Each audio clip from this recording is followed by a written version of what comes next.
In a quiet village, hidden between the mountains, there lived a potter named Joba. His hands shaped the earth into things of beauty, bowls, pots, sculptures, but he wanted more. He wanted to create something alive. One evening, as the sun burned red behind the hills, an idea took hold of him. What if I shape life itself?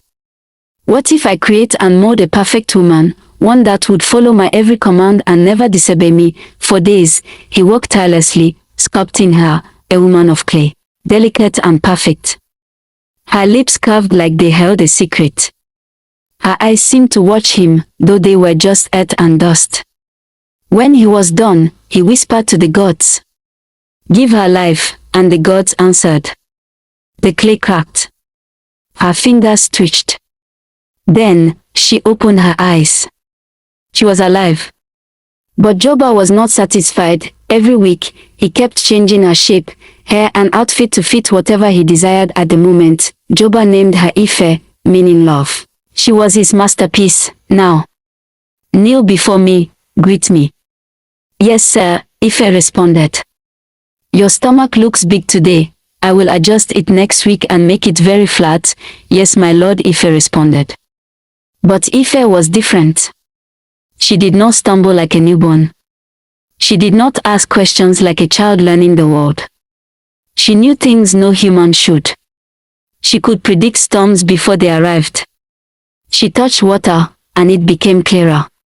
She stood near the trees, and they grew taller overnight. News about Epha spread and the villagers began to fear her.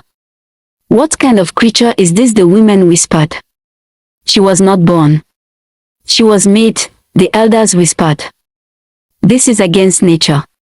But Joba did not care about what they said. He looked into her eyes and saw something deeper, something human, and then, without realizing it, he fell in love with her. At first, he told himself it was admiration, pride in his own creation. But the way she spoke, the way she watched the world as if she had seen it before, unsettled him. One night, he sat beside her, staring into the fire. "Epha," he said quietly. "What are you?" She turned to him, her expression unreadable. Then, after a long silence, she whispered, "I am waiting." Joba's chest tightened. "Waiting for what?" Her fingers curled, pressing gently into the earth beneath her. For the gods to take back what they did not mean to give. A chill ran through Joba. Then, the village elders came to see him. They had seen the rivers move, the trees stretch toward the sky, the stars shift ever so slightly in their patterns. And they gave Joba a warning. Destroy her, or something worse will come to take her away. Joba knew what they meant. No one was meant to play God. And no creation was meant to challenge nature itself, but Joba could not do it. Because how do you destroy something that feels so alive? How do you erase something that looks at you with so much love, just the way Epha does? And worse, how do you kill something you love? One night, as the fire crackled between them, Epha stared into the flames, unmoving. "I remember something," she whispered. Joba leaned closer. "What do you mean?" She lifted her hand, staring at her fingers. "Before I was clay, before you made me, I was something else." A chill ran through Joba. The wind picked up outside, rattling the windows. "What do you remember?" he asked. Epha's lips trembled. "I was waiting." "For what? Why do you keep saying you're waiting?"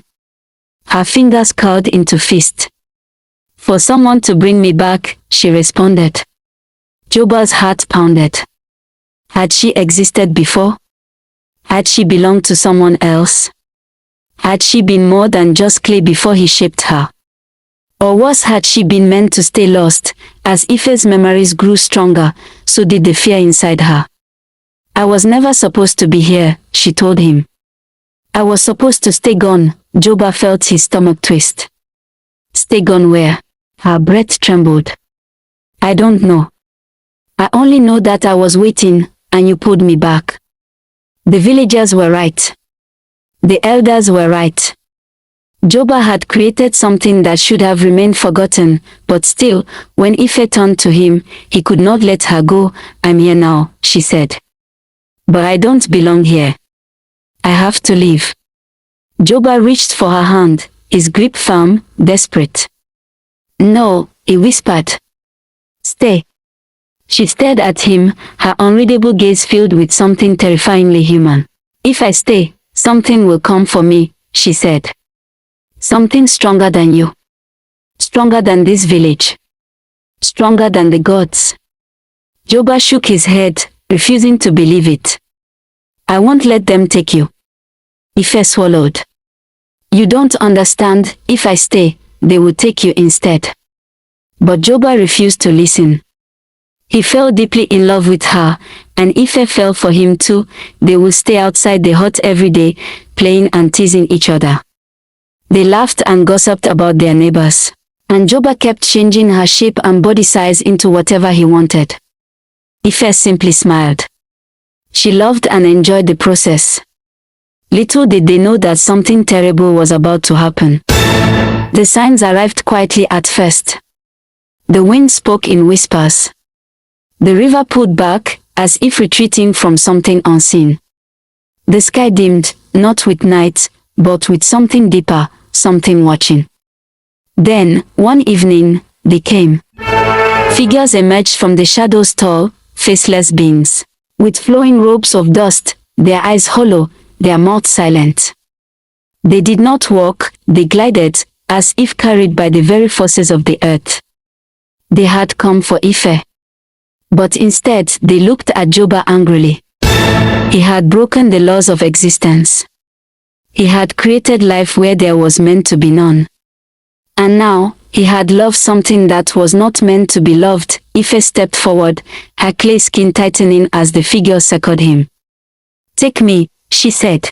The figures did not speak. They only turned, smiled. "Come with us now." Joba clenched his fist. "No," he whispered. "I won't let you take her." The ground beneath his feet trembled. The air grew heavier. The voices of the gods, unseen, ancient, rumbled through the earth. "Love was never meant to exist between you. You have defied fate. You will pay the price." Epha reached for him, her fingers trembling. "You must let me go." Joba shook his head, his heart breaking. But he knew love could not save him. And so, he stepped forward. "I will go, instead," he said. His voice did not tremble. His hands did not shake. The faceless being stood still. Epha gasped, her clay skin tightening. She grabbed his wrist. "No. No, I won't let them take you." Joba pressed her hand to his chest, his heart beating beneath her fingers. "If I stay, they will take you instead. I can't bear it. I love you. Goodbye, my love." And then, the figures vanished with him. Joba was gone. Epha fell to her knees, her fingers gripping the damp earth where Joba had once stood. But there was nothing left. No footprints. No whispers of his existence. Only silence. She gasped, her chest tightening as tears slipped down her face. She had never cried before, not when she had first opened her eyes, not when she learned what she truly was.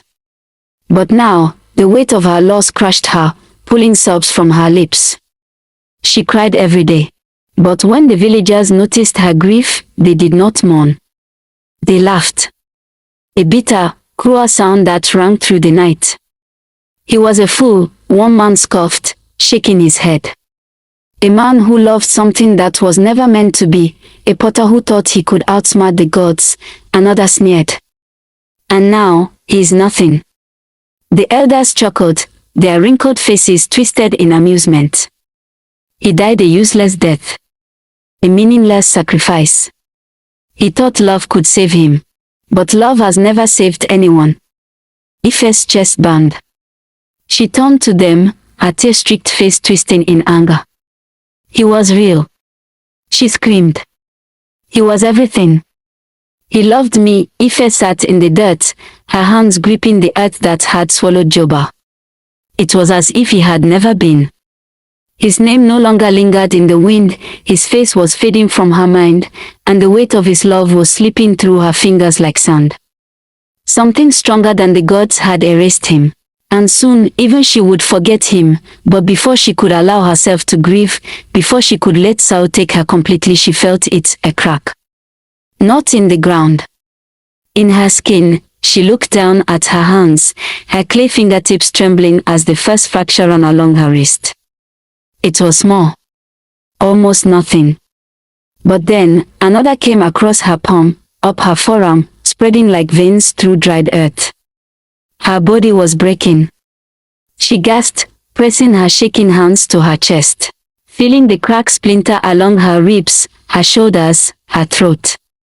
The villagers noticed.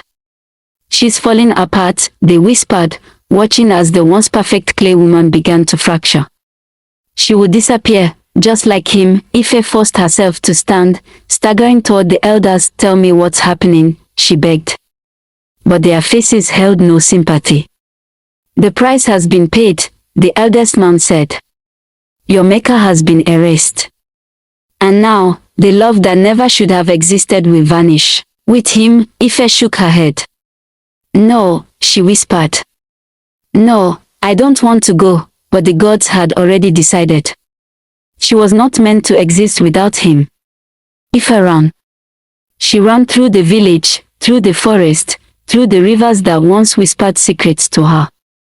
She ran toward the place where Joba had first given her life, where he had shaped her carefully, where his hands had once held her as if she were the most precious thing in the world. But by the time she reached the old pottery hut, her legs gave out, the cracks spread. Her body trembled, breaking inch by inch, undoing her piece by piece. She pressed her hands to the ground, her breath uneven. And then, she whispered his name.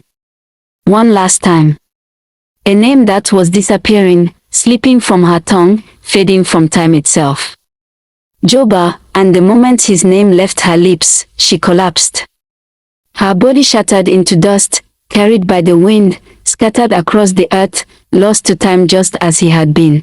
The villagers did not mourn her. The elders did not speak of her again. Her name faded, just as his had. And when the wind carried the last of her dust into the endless sky, there was no sign that she had ever existed at all. The gods had restored balance. Love had been erased. And the world moved on. As if they had never been. A story of love that fought against fate and lost. A love that was always doomed. A love that was never meant to be. Some things are never meant to be changed. Joba created life where it was never meant to exist. In doing so, he disturbed the balance of nature and paid the price. Not everything that can be done should be done. Love does not always conquer all. We often believe that love can overcome any obstacle. But in the end, Joba and Epha's love was erased, proving that some forces, like fate, are beyond human control. Every choice has consequences. Joba refused to destroy Epha, and that choice led to his own erasure. Even choices made out of love can lead to sorrow. We cannot hold on to things that are meant to go. Some things are meant to exist only for a moment, no matter how much we wish they could stay forever. Food for thought: if you could change fate for the person you love, would you? Even knowing it might lead to your own destruction, are some forces in life truly unchangeable, or do we only accept them because we fear the consequences of defying them? Kindly tell us what you think in the comment section, like and share with your friends and loved ones. Thanks for watching. Please subscribe to this channel and expect more interesting stories from us. I remain your favorite ebony storyteller. Bye for now.